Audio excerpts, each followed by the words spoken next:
Lalu pertanyaan selanjutnya disalurkan untuk apa saja ya gaji yang telah disumbangkan oleh para pejabat ini? Melalui sambungan Skype kami ajak Anda untuk berbincang dengan salah satunya ada Pak Syamsul Aulia Rahman, Wakil Bupati Cilacap, Jawa Tengah. Iya, good morning Pak Samsul. Good morning, selamat pagi, Iya, selamat Mas pagi. Alfian dan Mbak Daniar. Iya. Pagi Pak, ini banyak yang jadi pertanyaan ya. Pertanyaan pertamanya nih langsung pada kepo. Jumlahnya tuh seberapa banyak ya Pak kalau kita bicara jumlah total 2,5 tahun gaji Wakil Bupati? Gaji pokok Wakil Bupati, Mas Alfian dan Mbak Daniar, 5 juta. Jadi kebetulan sama istri belum pernah diambil selama 2,5 tahun, jadi kami niatkan ketika dulu saya waktu mencalonkan butuh dukungan masyarakat. Sekarang masyarakat yang membutuhkan saya. Jadi saya sudah bertekad sama istri untuk giliran sekarang kami hadir untuk masyarakat. Kami tidak datang 5 tahunan. Oke. Lalu bagaimana proses penyalurannya Pak? Atau disalurkan kemana saja rencananya sumbangan yang akan diberikan ini? Oke Mas Alfian, saya bikin 4 program bersama istri. Yang pertama itu kami penyemprotan disinfektan kepada seluruh wilayah Kabupaten Cilacap di desa-desa. Terus kemudian yang kedua kami memberikan extra fooding kepada teman-teman tenaga kesehatan di 38 puskesmas dan 2 RSUD yang menangani COVID. Program yang ketiga kami membagikan masker, 50.000 masker untuk warga. Kemudian yang keempat, insya Allah nanti bulan Ramadan kami membuat paket 2.000 sembako untuk masyarakat yang terdampak.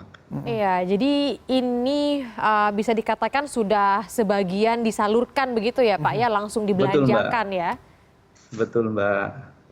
Lalu Pak, kalau kita bicara soal sekarang gaji yang kemudian dikumpulkan selama 2,5 tahun gak diambil sama istri, ini kan untuk mengatasi COVID kalau sekarang ya Pak. Nah kalau sebelumnya ada alasan utamanya apa sih Pak tidak mengambil gaji itu? Kebetulan saya dididik sama orang tua memiliki usaha yang di luar APBD atau sama sekali tidak bersentuhan dengan APBD ataupun APBN, sehingga dari situ untuk memenuhi kebutuhan pribadi ataupun sebenarnya sebagian kebutuhan kami sudah ditanggung oleh negara, sehingga uang tabungannya kan tidak diambil oleh istri. Nah untuk kebutuhan pribadi saya dari hasil usaha yang tidak ada hubungannya dengan APBN dan APBD, sehingga kami bisa ambil gaji tersebut untuk penanganan sosial COVID-19 di Kabupaten Cilacap. Insya Allah mungkin kalau kami sampai program sembako ini gaji selama 5 tahun, Mbak. Oke, kita berharap terus berjalan ya Pak programnya ini ya. Lalu Insya Allah. Ide awalnya itu dulu bagaimana Pak ketika akhirnya memutuskan bahwa oke, ini gaji nggak kita ambil, tapi kita mungkin akan kita berikan kepada warga Cilacap dan sekitarnya. Iya, dan nampaknya memang sudah sejalan dengan istri ya. Apakah sebelumnya ada debat-debat begitu? Debat-debat dulu Pak gitu sama istri, biasanya kan Menteri Keuangan ini kan agak-agak berat nih Pak biasanya nih Pak. Alhamdulillah istri saya selaku Menteri Keuangan di rumah ridhonya luar biasa dan sangat mendukung ketika saya menyampaikan sekarang harus kita ada, ayo Bu, sekarang saatnya kita harus ada untuk masyarakat. Kita jangan hanya datang 5 tahunan. Dulu kita waktu 2017 nyalon meminta dukungan masyarakat. Sekarang masyarakat yang sedang membutuhkan, saya menyampaikan ke istri, alhamdulillah istri sangat ridho. Ya udah ya, ayo saatnya kita keluarkan. Jadi insya Allah kami komitmen benar-benar untuk sosial dan kami ingin meyakinkan masyarakat, tenaga kesehatan bahwa mereka juga tidak berjuang sendiri, tapi kami pemerintah juga ada. Kalau yang namanya kami menyalurkan dana yang dari APBD itu sudah kewajiban kami selaku pejabat. Kami sebenarnya ingin mengetuk para teman-teman pejabat politik sosial di Indonesia juga, ayo saatnya kita hadir secara pribadi untuk masyarakat yang membutuhkan. Iya, ini sejalan ya nampaknya dengan imbauan Gubernur Ridwan Kamil ya yang pernah menyebutkan nampaknya ASN juga mau ada pemotongan gaji gitu ya Pak ya. Kalau ASN di Cilacap bagaimana nanti Pak? Di Cilacap sebenarnya belum ada kebijakan hal tersebut. Kita memaksimalkan dari dana pengumpulan zakat yang untuk Basnas itu juga Basnas pada akhirnya banyak menyumbang untuk COVID-19 ini. Oleh karena itu, saya ingin memberikan contoh dulu kepada teman-teman, ayo saya bisa. Sebenarnya tidak harus materi, kalau bisa tenaga, bisa pemikiran, ataupun semangat untuk teman-teman itu juga luar biasa. Oleh karena itu saya memberikan contoh dulu Mas Alfian dan Mbak Dinar sebelum saya mungkin mengajak mereka. Oke, Pak, kalau kita berbicara tentang kondisi di Cilacap terkait dengan virus corona kali ini, sudah berapa banyak PDP dan juga ODP yang ada di Cilacap dan bagaimana perkembangannya sejauh ini?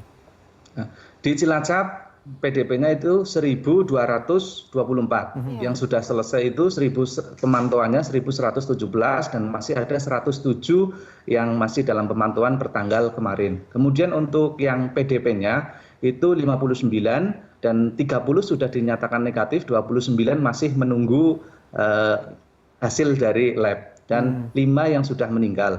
Kemudian yang positif di Kabupaten Cilacap 8 orang, 1 sudah meninggal, 7 sudah dirawat di RSUD Cilacap. Insya Allah sih kami semuanya bergerak, teman-teman TNI, Polri, RT, RW, masyarakat desa, kepala desa juga membantu kami sangat luar biasa. Lalu kalau masalah penanganannya seperti apa ya Pak? Kan wilayah-wilayah utamanya DKI Jakarta juga berusaha untuk menekan penyebaran virus COVID-19 ini. Kalau di Cilacap, Jawa Tengah seperti apa? Ini nampaknya menjadi salah satu tujuan para pemudik ya. Betul. Kita punya gugus tugas sampai di level tingkat desa. Jadi di kecamatan itu ada gugus tugas, kemudian di desa juga gugus tugas. Kami mendata setiap hari itu dari kecamatan memberikan laporan seberapa jumlah yang mudik. Kemudian itu datanya sudah by name by address. Lalu mana yang kemudian ada gejala, kemudian diawasi langsung mengoptimalkan peranan RT RW dan juga teman-teman kepala desa. Jadi insya Allah kita sudah terstruktur dengan baik, komunikasi juga berjalan baik di level wilayah kecamatan dan juga di desa. Oke, Pak, kalau kita berbicara juga tadi Bapak mengatakan bahwa ODP-nya itu sudah sekitar 1.000 sekian ya Pak ya. Nah, sejauh ini apakah ada rencana untuk pengajuan PSBB atau mungkin sejauh ini tidak ada kendala-kendala yang dihadapi untuk mengajukan PSBB ini?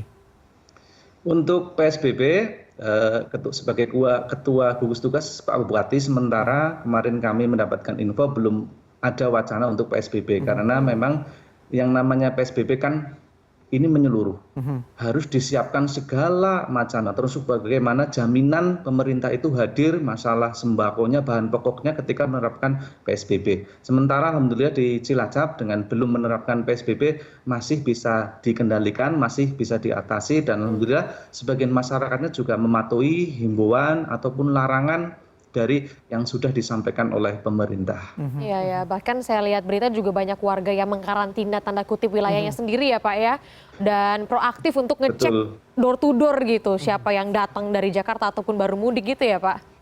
Betul Mbak, jadi saya sering dapat laporan Pak Camat beserta Forkopimda, Pak Kades beserta RT RW warganya itu kadang-kadang menyampaikan laporan mereka jam 2 dini hari sampai subuh itu memantau yang baru pulang mudik ataupun mereka patroli yang memang sudah ada data mereka harus ODP untuk patuh terhadap protokol isolasi mandiri di rumahnya masing-masing.